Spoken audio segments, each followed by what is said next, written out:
Everyone thinks they know T Rex's greatest rival. Jurassic Park burned Spinosaurus into our brains as the ultimate T Rex killer, and now with newer films, people are throwing even more theropods into the mix. Bull. But here's the thing. Every single one of those matchups, completely fictional. The real animal that gave T Rex actual nightmares wasn't a massive predatory dinosaur at all. It was a herbivore. And not only did it fight back, it's the only animal in recorded fossil history proven to have physically injured a Tyrannosaurus Rex. If that already sounds insane to you, hit that like button and subscribe, because what we're about to get into is one of the most fascinating rivalries the prehistoric world has ever produced. Let's start by addressing the elephant, or rather the enormous carnivorous dinosaur, in the room. Thanks to Jurassic Park 3, Spinosaurus became the internet's favorite T Rex destroyer. The film opens with a Spinosaurus snapping a T Rex's neck like it was nothing, and that image has been lodged in popular culture ever since. The problem? Spinosaurus and T Rex never shared the same continent, the same ecosystem, or even remotely the same time period. Spinosaurus roamed North Africa during the Cretaceous period, roughly 95 to 100 million years ago. T Rex didn't show up until about 68 million years ago, a gap of nearly 30 million years separating these two animals. They could never have met. The cinematic showdown was pure Hollywood fantasy. The same goes for other theropod matchups people love to debate online. Big carnivorous dinosaurs look cool fighting each other, so the internet runs with it. But paleontology doesn't care about what looks cool. It cares about evidence. And the evidence tells a very different story about who T Rex's real nemesis was. That real nemesis was Triceratops. 3 horns, a massive frill, a body built like a living tank, and fossils that prove it actually drew blood from the tyrant king itself. This wasn't a rivalry invented by filmmakers. It was written into the bones millions of years ago, and those bones have been talking to us since 1887. The story of how Triceratops was even identified is genuinely one of the most chaotic origin stories in paleontology, and it deserves far more attention than it usually gets. It begins in 1887 in Colorado, where a pair of large, unusual brow horns were unearthed. These horns were shipped off to one of the most prominent paleontologists of the era, Othniel Charles Marsh, a man whose legacy in dinosaur science is enormous, though in this particular case, he didn't exactly cover himself in glory. Marsh examined the horns carefully and concluded, with complete confidence, that they belonged to an ancient species of bison, a prehistoric bison from the Pliocene epoch, large and strange, but a bison nonetheless. He named it Bison alticornis and moved on. Now, to be fair to Marsh, this wasn't an entirely unreasonable mistake for the time. In 1887, the scientific community had no concept of ceratopsian dinosaurs. Horned dinosaurs hadn't been formally described yet. There was simply no mental framework for large dinosaur with horns. So Marsh defaulted to the closest thing he knew, a big horned mammal. But the universe wasn't done correcting him. Just 1 year later, in 1888, Marsh himself introduced science to Ceratops montanus, the first formally recognized horned dinosaur. Suddenly, the category existed. And then, almost immediately after, a cowboy out in Wyoming stumbled upon something extraordinary. A massive skull jutting out of a ravine, unlike anything anyone had seen before. It was sent to Marsh, who classified it as a new species of ceratops. Then came the moment that changed everything. A second, exceptionally well-preserved skull was discovered, and this one had all 3 of its horns fully intact. Marsh looked at this skull, looked back at his bison horns from 1887, looked at his new ceratops species, and had what must have been a deeply humbling realization. They were all the same animal, and not just a new species, an entirely new genus. In 1889, he officially named it Triceratops, meaning three-horned face, and with that, one of the most iconic dinosaurs in history had its name. Within the tree of dinosaur evolution, Triceratops holds a pretty prestigious position. It belongs to the group Ceratopsia, the horned dinosaurs, which falls under Marginocephalia, the broader group defined by a shelf of bone at the back of the skull. Within Ceratopsia, Triceratops is a ceratopsid, and more specifically, it belongs to the Triceratopsinae tribe, where its closest known relative is Torosaurus, Uggle, another large horned dinosaur that lived alongside it in the same formations. As for species, over the years since its discovery, paleontologists have described more than 15 different Triceratops species. Most of those have since been invalidated through further study, and today only two are considered legitimate: Triceratops horridus and Triceratops preuss. At a glance, both species would have looked nearly identical, but subtle differences existed. Horridus generally had a longer snout paired with a shorter nasal horn, while preuss flipped that formula: shorter snout, longer nasal horn. In terms of which species was larger, Horridus has a slight edge, largely because the biggest individual Triceratops ever found, a specimen known as Big John, belonged to that species. But in practical terms, both were enormous animals, and the size difference between them was negligible compared to just how massive Triceratops was as a whole. An adult Triceratops was a genuinely staggering animal. In terms of length, they ranged from roughly 8 to 9 meters. That's about 26 to 30 feet from beak to tail. Weight-wise, the average individual came in somewhere between 6 and 10 metric tons, but larger specimens pushed well beyond that. The biggest individuals may have tipped the scales at around 12 tons, which would make them heavier than a full-grown T Rex. To put that in perspective, 12 tons is roughly equivalent to 6 average-sized cars sitting on top of each other. That's not a prey animal. That's a walking geological event. And Triceratops wasn't just big. It was structurally built to take damage in a way that most dinosaurs simply weren't. Its bones were notably denser and more thickened than what you typically see in animals of comparable size. Paleontologists have compared a Triceratops femur directly against the femur of a large African elephant, and the Triceratops bone wins on robustness by a significant margin. This skeletal density would have provided a meaningful layer of protection against injury, and it was complemented by a low-slung, compact body plan that gave Triceratops an exceptionally low center of gravity, making it very hard to topple and very stable in a physical confrontation. But even those thick bones weren't Triceratops's most impressive defense.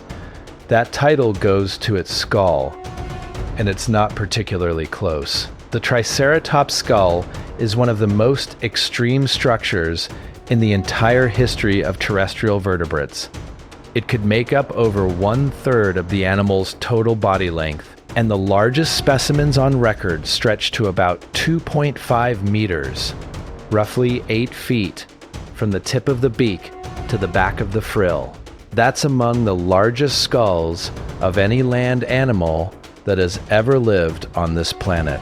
The frill itself, that wide fan-shaped extension of bone at the rear of the skull, served multiple purposes. In social contexts, it likely played a role in display and communication, possibly flushing with color during mating season or territorial disputes. But in a predator encounter, the frill became something else entirely: a shield. It covered the neck, which is one of the most vulnerable areas on any large animal, and it was composed of a specialized bone type called fibrolamellar bone, a material known for its remarkable ability to repair itself quickly and even regenerate after damage. Beyond its physical protective properties, the sheer size of the frill may have had a psychological effect on predators, functioning as a form of intimidation that made attacking look like a far less appealing prospect. And if the frill wasn't enough, there were the horns. The two brow horns of Triceratops, positioned above its eyes, were among the most formidable natural weapons in the Cretaceous world. In large adults, they could reach lengths of up to 1.15 meters, or nearly 4 feet. That's the equivalent of stacking 2 full rhinoceros horns on top of each other, and that measurement likely underestimates their true size. Most paleontologists believe that in life, Triceratops' horns were sheathed in keratin, the same material that forms rhino horns and human fingernails, which would have added additional length and sharpness beyond what the bone core alone suggests. The nasal horn, though shorter, added a third point to the arsenal. These weren't decorative features, they were weapons, and they were used. Here's something that tends to get glossed over in popular depictions of Triceratops. It was an incredibly aggressive animal, and much of that aggression was directed at other Triceratops. Studies examining healed injuries on Triceratops skulls have found that approximately 14% of individuals show evidence of horn punctures to the head, wounds consistent with being struck by the horn of another Triceratops. These weren't rare accidents. These were regular, brutal fights between members of the same species, most likely over territory or mating rights. The combat style would have been extraordinary to witness. 2 massive animals charging at each other, horns clashing and interlocking, bodies shoving against bodies, each trying to drive the other back or land a decisive blow. Even Big John, the largest Triceratops specimen ever found, carries the marks of this lifestyle. His frill has a large gaping hole in it that paleontologists believe came from a rival's horn. What's particularly striking about Big John's injury is the evidence suggesting it eventually became infected, meaning his final battle may have also been his last. For an animal that could weigh 12 tons and carried weapons the length of short swords, dying from a wound inflicted by one of its own kind is a sobering reminder of just how intense Triceratops' life could be. Now we get to the part everyone came here for. T Rex and Triceratops shared the same time period, the same geographic range, and the same ecosystems, particularly the famous Hell Creek Formation, which spans parts of what is now Montana, Wyoming, and the Dakotas. This was a lush, subtropical environment filled with rivers, swamps, and dense vegetation, and both of these animals were among its most dominant residents. They absolutely encountered each other, and we know from fossil evidence that T Rex did prey on Triceratops. Certain Triceratops specimens carry bite marks and damage patterns that could only have come from Tyrannosaurus teeth. But here's what makes this dynamic so remarkable. It wasn't a simple predator-prey relationship where one side always won. Triceratops pushed back hard, and we have the receipts. The most dramatic piece of evidence is a fossil assemblage known as the dueling dinosaurs, an extraordinary find consisting of a juvenile T Rex and an adult Triceratops discovered locked together, preserved in what appears to be the aftermath of a violent confrontation. The current understanding is that they didn't kill each other simultaneously, but likely died around the same time from external factors, possibly getting trapped together in some kind of sediment event. But the condition of their bones tells a story. The T Rex had the worst of it by a significant margin. Multiple teeth were shattered, A finger bone was broken, and its skull showed cracking consistent with serious trauma. The Triceratops, it had a tooth embedded in it. That's largely it. The damage distribution between these two animals strongly suggests that it was the Triceratops that had been on the offensive. And given that the T Rex was a juvenile, some researchers believe the adult Triceratops may have been actively attacking it rather than defending itself. Then there's the case of Sue's cousin, a large adult T Rex, nicknamed Dueling Rex, measuring about 12 meters in length, and physically one of the most impressive Tyrannosaurus specimens known. This individual has a distinctive hole in the rear of its left femur that has attracted considerable scientific attention.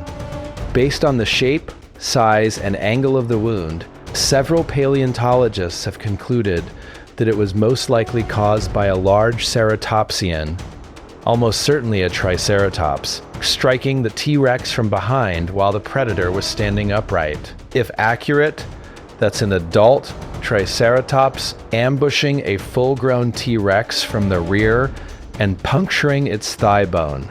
That's not prey behavior, that's war. Paleontologist Peter Dodson, among others, has argued that in a direct head-to-head confrontation between a prime adult bull Triceratops and an adult T Rex, the odds may have actually favored the Triceratops. This is a contested view. Plenty of scientists push back on it, but the very fact that it's a serious scientific debate tells you everything you need to know about how formidable Triceratops was. Go. This was not an animal that T Rex could dismiss. Beyond its confrontations with the tyrant king, Triceratops led a fascinating life that's worth exploring in its own right. In terms of diet, Triceratops was a dedicated herbivore, but it was far from a passive grazer. Its skull was equipped with a powerful beak designed to strip and clip vegetation, and behind that beak sat a truly remarkable dental arrangement. Like many large herbivorous dinosaurs, Triceratops had what are called dental batteries, stacked rows of teeth that replaced each other as they wore down. But the scale of Triceratops's dental battery was exceptional. An adult could have over 800 functional teeth in its mouth at any given time, more than 25 times the number of teeth in a human mouth, all working in coordinated rows to shear through the toughest plant material the Cretaceous had to offer. Its low body plan and downward-facing head suggest that it primarily fed at ground level, targeting ferns, palms, and low-growing cycads. When vegetation was out of reach, its sheer body mass gave it another option. It could simply push plants down. Not elegant, but effective when you weigh up to 12 tons. One of the more surprising aspects of Triceratops' behavior is its apparent preference for solitude. Most other ceratopsian dinosaurs have been found in large bone beds, suggesting they traveled in herds, sometimes numbering in the hundreds or even thousands. Triceratops bucks that trend almost entirely. The vast majority of Triceratops fossils are isolated individuals, strongly suggesting that adults lived largely alone. The largest confirmed grouping of Triceratops found together is just 5 individuals, and there's a site with 3 juveniles together, possibly representing a small family unit. For an animal that was essentially the dominant megaherbivore of its ecosystem, this solitary lifestyle speaks to its confidence in its own ability to survive without safety in numbers. And dominant it was. In certain Hell Creek Formation sites, Triceratops remains account for up to 40% of all dinosaur skeletons found, meaning in its prime habitat, roughly 4 out of every 10 dinosaur fossils you pull out of the ground belong to this one species. It wasn't just surviving, it was thriving, defining its ecosystem in a way very few animals in Earth's history ever have. For all its power, adaptability, and dominance, Triceratops couldn't outlast the one event that no amount of horns or thick bones could overcome: the end Cretaceous mass extinction, triggered approximately 66 million years ago when an asteroid, roughly 10 kilometers wide, slammed into the Yucatan Peninsula with the force of billions of nuclear bombs. The extinction event wiped out the non-avian dinosaurs entirely, and Triceratops was among them. But even in extinction, this animal managed one final remarkable distinction.